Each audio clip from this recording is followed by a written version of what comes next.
Bonjour et bienvenue aux mathématiques. Dans cette présentation, nous allons parler de l'étude des fonctions. Ce sera en deux grands points. Au premier point, nous allons présenter un plan modèle d'étude des fonctions. Et au second point, nous allons regarder les détails d'un point de ce plan, à savoir l'étude des branches infinies.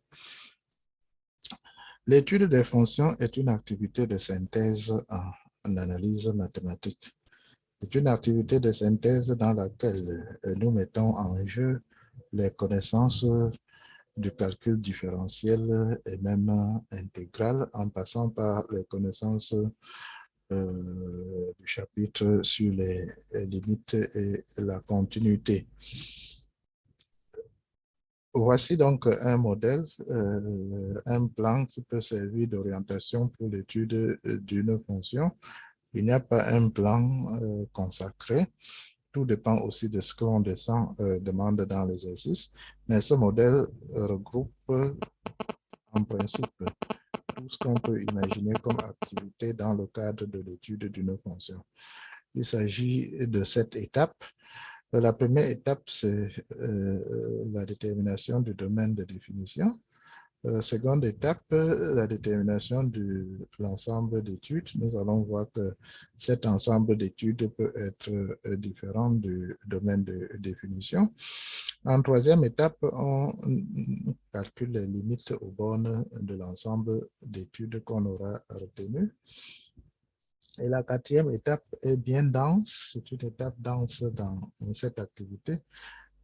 Ici, on doit examiner la continuité, la dérivabilité, les variations et les points extrêmes éventuels que la courbe représentative de la fonction peut avoir. Nous avons dit que pour être dérivable, il faut être continu. Donc, dérivabilité implique continuité. Donc, il est normal que nous commençons par examiner la continuité, ensuite la dérivabilité. Et une fois que l'on a déterminé la fonction dérivée, celle-ci nous livre beaucoup d'informations sur la fonction de départ, notamment au niveau de ses variations et au niveau des points extrêmes. Le cinquième point, c'est aussi un point dense, une étape dense dans l'activité, c'est l'étude des branches infinies et la détermination des points d'intersection de la courbe avec les deux axes, l'axe des abscisses, l'axe des ordonnées. Le deuxième volet n'est pas compliqué, c'est surtout le premier que nous allons encore voir en détail et voir qu'il y a beaucoup de scénarios que l'on peut rencontrer là-bas. La sixième étape consiste à représenter graphiquement la fonction, c'est-à-dire produire la courbe représentative. Pour cela, on se sert des résultats que l'on a utilisés ou bien que l'on a obtenus aux étapes précédentes. Et une fois qu'on a la courbe, on peut avoir la septième étape dans laquelle il faut contrôler certaines propriétés visibles sur la courbe, les propriétés que la courbe semble suggérer. Regardons rapidement ces différents points du plan d'étude d'une fonction. Le premier point est simple, le domaine de définition. Il s'agit de déterminer le domaine de définition de la fonction s'il n'a pas été donné. Dans certaines situations, dans certains exercices, on nous indique directement sur quel intervalle la fonction est définie. En ce moment, ce point n'a plus lieu d'être. Et nous avions dit que quand on doit déterminer le domaine de définition, il s'agira du domaine de définition naturelle de la fonction, le plus grand domaine de définition, le plus grand ensemble sur lequel la définition de la fonction est autorisée, ou bien l'expression de la fonction a un sens en mathématiques. Le deuxième point, comme nous avons dit, après le domaine de définition, c'est la détermination de l'ensemble d'études. Ici, nous avons trois éventualités, trois cas possibles que l'on peut rencontrer. Si la fonction est paire ou impaire, on étudie la fonction sur la moitié, une moitié que l'on choisit du domaine de définition. Nous avons dit que quand la fonction est paire ou impaire, la courbe présente une certaine symétrie. Donc, si on étudie la fonction, on peut bien limiter l'étude de la fonction sur la moitié de l'ensemble de définitions parce que les résultats pour l'autre moitié peuvent être déduits par symétrie. Les résultats de l'autre moitié peuvent être déduits par symétrie. Deuxième éventualité, la fonction présente une certaine périodicité. Si la fonction est périodique, donc on effectue l'étude sur la période fondamentale, les résultats étant transmissibles sur les autres périodes, pour dire sur le reste du domaine de définition qui est généralement l'ensemble des nombres réels. Nous avons dit que une fonction périodique est composée d'un spécimen qui se répète après une certaine longueur d'intervalle, après un intervalle d'une longueur fixée. Donc, une telle fonction, on l'étudie sur une période uniquement.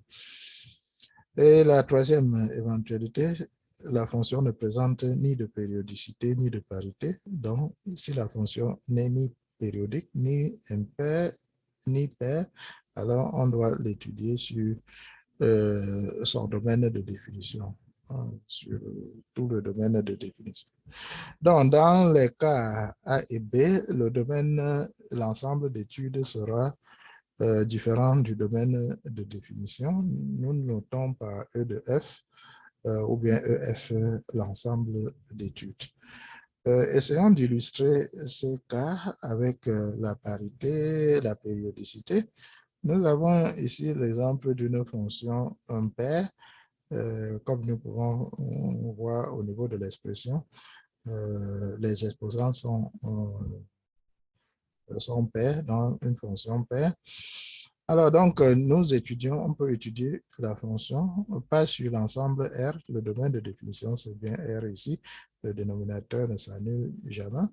On peut, au lieu d'étudier la fonction sur tout l'ensemble R, on l'étudie ici uniquement sur R plus, et là, c'est-à-dire de 0 à plus infini. Et c'est la courbe représentative ou bien le morceau de la courbe représentative que l'on a obtenu ici en vert. On peut donc repérer le morceau de la courbe représentative sur R- par symétrie par rapport à l'axe des ordonnées. Les fonctions paires présentent une symétrie axiale par rapport à l'axe des Y. Donc, on peut effectuer l'étude sur l'intervalle de 0 à plus infini. Prenons le cas donc d'une fonction plutôt impaire. Une fonction impaire présente une symétrie centrale par rapport à l'origine du plan, le plan O et l'origine O du plan. Dans ce cas aussi, pour une fonction impaire et donc dont la courbe présente une symétrie axiale, on peut limiter l'étude sur R plus aussi.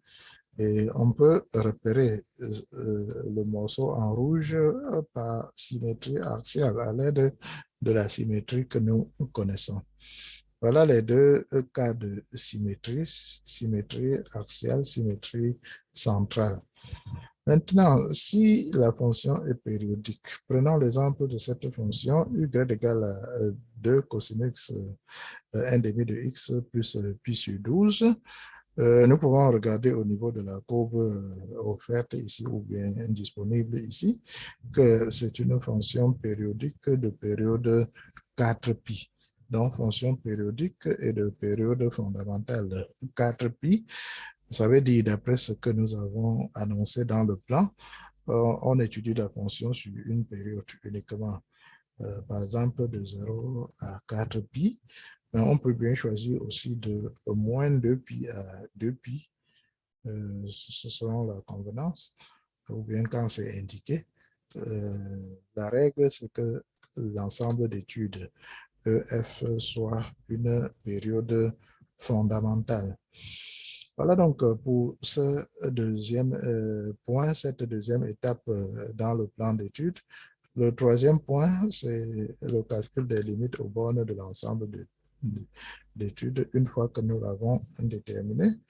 Et le quatrième point, la quatrième étape, nous disons tout à l'heure que c'est l'une des étapes les plus riches, les plus denses dans l'activité d'étude d'une fonction, examiner la continuité, la dérivabilité, les variations et les points extrêmes. Donc, il faut examiner la continuité et la dérivabilité de la fonction sur l'ensemble d'études qu'on aura retenu. Déterminer la fonction dérivée en cas de dérivabilité, ce sera généralement le cas, et en déduire les variations, la variation que l'on appelle aussi monotonie de la fonction. Ensuite, on détermine les points critiques. Les points critiques sont les valeurs de x pour lesquelles la fonction dérivée s'annule. Et on vérifie ensuite s'il s'agit des points extrêmes. D'abord, les points extrêmes ou extrémum, c'est le minimum ou bien le maximum. À côté de ces points extrêmes, il y a des points particuliers, les points d'inflexion et les points de sel. Si je dis point d'inflexion, point de sel, nous arriverons dans des exemples concrets à ces deux points particuliers. Alors qu'en fait, quand la dérivée s'annule, l'information que nous avons, c'est que c'est un point critique. Mais la nature du point critique doit être encore examinée et on utilise à cet effet généralement la dérivée seconde, la dérivée de la dérivée. Et les résultats de cette étape dense, la quatrième étape, sont généralement résumés dans le tableau de variation que nous allons rencontrer et étudier à travers des exemples. La cinquième étape est aussi très importante. Nous avons la détermination, l'étude des branches infinies de la courbe représentative et l'intersection, la détermination des points d'intersection. Et ce deuxième volet, ce n'est pas compliqué. Pour déterminer l'intersection avec l'axe des abscisses, il faut résoudre l'équation f de x égale à 0. Là, on a déjà la valeur de l'ordonnée f de x égale à 0. Donc, l'ordonnée y c'est 0. Il faut tout simplement déterminer les valeurs de x pour lesquelles on aura donc 0 comme ordonnée. Donc, on aura x0 ici, les points de coordonnées x0 pour l'intersection avec l'axe des abscisses. Pour l'intersection avec l'axe des ordonnées, on pose que x égale à 0 et il faudra donc déterminer y, la valeur de l'ordonnée.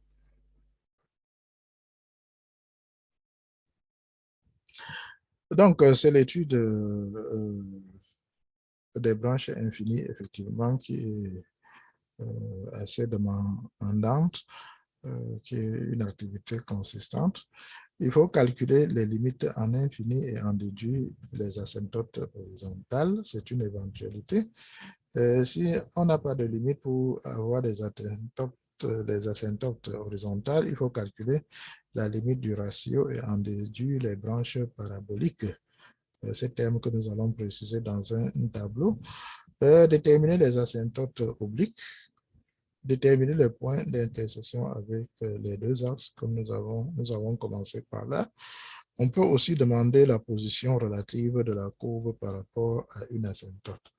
C'est-à-dire que nous constatons ou bien nous établissons que la courbe représentative de la fonction admet une asymptote en infini. Et la question, c'est de savoir si la courbe se trouve au-dessus ou en dessous de son asymptote. La sixième étape de l'étude, c'est la production de la courbe représentative. Sur la base des résultats obtenus aux étapes précédentes, on produit la représentation graphique de la fonction sur l'ensemble d'études. Et on pourra transmettre, repérer donc la représentation graphique pour l'autre partie du domaine de définition si c'est demandé, si c'est nécessaire, par symétrie, comme nous avons dit au point numéro 2 ou 3. Et la dernière étape, la septième, qui vient après la représentation graphique, contrôle de certaines propriétés visibles sur la courbe. La courbe représentative peut suggérer des propriétés telles qu'une symétrie axiale ou une symétrie centrale. C'est-à-dire, une fois qu'on a la courbe représentative, on constate qu'il y a une symétrie par rapport à un point quelconque. Pas à l'origine du plan, sinon on peut établir cela au départ à partir de l'expression de la fonction. On peut aussi établir qu'il y a une symétrie axiale par rapport à une droite quelconque qui n'est pas l'axe des ordonnées. Et il faudra donc effectuer une vérification analytique. Alors, l'étude des branches infinies présente beaucoup d'éventualités ou bien comprend beaucoup de cas possibles. Il y a un tableau qui explicite cela ici. Si nous regardons, on a 5 cas éventuels. Et comment les identifier, comment on y arrive. Le point de départ, c'est toujours le calcul de la limite de la fonction en infini, plus infini ou moins l'infini, tout dépend du domaine d'étude que l'on a retenu à la seconde étape. Alors, quand on calcule cette limite, il y a deux possibilités. Elle peut exister effectivement ou bien elle peut être infinie. Alors, si la limite existe, c'est-à-dire qu'elle est égale à une valeur b, ça veut dire que la droite d'équation y égale à b est asymptote horizontale pour la courbe en infini. Maintenant, si cette limite est plutôt infinie, plus ou moins infinie, alors nous avons encore à étudier une autre limite, la limite du ratio entre la fonction et x. Donc, limite de f de x sur x que nous calculons toujours en plus ou moins l'infini. Si elle est égale à 0, alors nous avons affaire à une branche parabolique de direction OX ou dit de direction de l'axe des abscisses. OX est l'axe des abscisses. Si par contre, cette limite, la limite de ratio est infinie, ça veut dire que nous sommes en présence d'une branche parabolique de direction OY. Et si la limite existe et est différente de 0, donc égale à A, nous avons à examiner encore une troisième limite, la limite de la différence entre f et ax, a étant la limite que nous avons trouvée, la limite du ratio. Si cette limite est égale à plus ou moins infini, ça veut dire que nous avons affaire à une branche parabolique de coefficient directeur A, c'est bien ça A6. Donc, 3 cas de branche parabolique, ou bien 3 cas où nous avons une branche parabolique. Et si la limite de la différence est égale à B, c'est-à-dire qu'elle est finie, alors la courbe en infini admet une asymptote oblique d'équation à x plus b. Je dis donc 3 cas de branche parabolique et 2 cas d'asymptote, asymptote horizontale ou asymptote oblique. Alors, illustrons ces 5 cas, ces 5 éventualités. Voici un cas d'asymptote horizontale. Nous avons une fonction, ici c'est y égale à 2x plus 1 sur x. Et nous calculons la limite en infini, plus infini. Nous trouvons donc que cette limite est égale à 2. À moins l'infini, naturellement, c'est la même chose, comme nous pouvons voir de la courbe. Ça veut dire donc que la courbe admet une asymptote horizontale d'équation y est égale à 2 en moins l'infini comme en plus infini. Deuxième cas, le premier cas d'une branche parabolique, nous prenons ici la fonction d'équation y est égale à racine carrée de x plus 2. Et nous calculons la limite en infini, nous trouvons que c'est infini, la limite est infinie, et la limite du ratio est nulle. Nous avons dit d'après le tableau que dans ce cas, il s'agit d'une branche parabolique de direction OX en plus infini. Moi, l'infini ne fait pas partie du domaine d'étude, d'ailleurs même pas du domaine de définition. Voilà ce que ça veut dire. Ça veut dire que la courbe est pratiquement linéaire en moins l'infini et de direction pratiquement horizontale. C'est la direction, OX veut dire direction horizontale. C'est ce qui est illustré ici. Là. La branche parabolique, l'asymptote aura à peu près cette allure par rapport à la courbe en plus infinie. Le troisième cas, branche parabolique de direction OY. La fonction que nous avons prise ici en exemple, c'est y égale à x au cube sur x plus 2. Nous calculons la limite, nous allons trouver plus infini. Nous calculons la limite du ratio, c'est aussi infini. Donc, dans les deux cas, et d'après le tableau, il s'agit d'une branche parabolique de direction OY. C'est donc valable en plus infini comme en moins l'infini, comme nous pouvons voir ici, en plus infini et en moins l'infini. Ça veut dire que la courbe est pratiquement linéaire là-bas, en plus infini, et que la direction de cette linéarité est proche de la direction verticale, qui est la direction de l'axe des ordonnées. Le petit segment que nous mettons là, c'est pour traduire la branche parabolique de direction au Y. Et troisième cas de branche parabolique, nous avons la fonction y est égale à racine carrée de x au carré plus 1 moins racine carrée de x.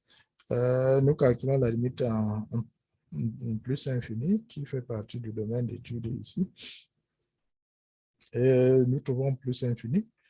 Nous calculons la limite du ratio. Nous trouvons que ça donne une limite finie, a qui est égale à 1 ici. Nous calculons la limite de la différence f de x moins ax et nous trouvons infini. D'après l'autre tableau, très important, nous avons dit qu'il s'agit là d'une situation où on a une branche parabolique de coefficient directeur a qui est égal à 1 ici. Et c'est en plus infini. Alors, si nous regardons bien trois cas de branche parabolique. Premier cas, c'est branche parabolique de direction axe des abscisses. Branche parabolique de direction axe des ordonnées, direction OY, c'est-à-dire verticale. Et la branche parabolique de coefficient directeur, c'est une direction quelconque pour la branche parabolique. C'est ce que nous avons ici, quelque part au milieu entre la direction horizontale et la direction verticale. Et nous avons le cas d'une asymptote oblique que nous voyons là, la fonction y est égale à x au carré plus 2x plus 4 sur x. Quand nous calculons la limite en plus infini, nous trouvons plus infini. Et nous calculons la limite du ratio, nous trouvons a qui est égal à 1 ici. Nous calculons la limite de la différence f de x moins a de x, nous trouvons 2. Et c'est dans notre b. Ça veut dire donc que la droite d'équation ax plus de b, c'est-à-dire ici x plus 2 est asymptote oblique à la courbe représentative en plus infini. et en moins l'infini. Donc, asymptote oblique en plus l'infini et en moins l'infini. Pour cette asymptote oblique, nous avons en fait deux procédures possibles pour la déterminer. Il y a la division polynomiale, c'est-à-dire nous cherchons à séparer euh, le terme linéaire ou bien l'expression affine de l'expression de la fonction ax plus b que nous séparons par division polynomiale, ou on peut effectivement procéder au calcul de ces deux limites. D'abord, la limite du ratio qui nous donne A, le coefficient directeur, et la limite de la différence qui nous donne B, le terme absolu. Voilà donc pour ce plan d'étude d'une fonction. Il nous faut beaucoup d'exemples pour illustrer cela. Et nous disions que c'est juste un schéma qui devait servir donc d'orientation pour résumer tout ce que l'on peut avoir à regarder dans le cadre de l'étude d'une fonction.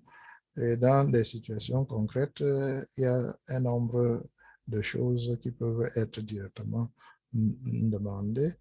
Il peut y avoir tout un plan d'étude qui est suggéré là-bas dans un exercice et c'est celui-là qu'il faudra donc suivre. Merci d'avoir suivi.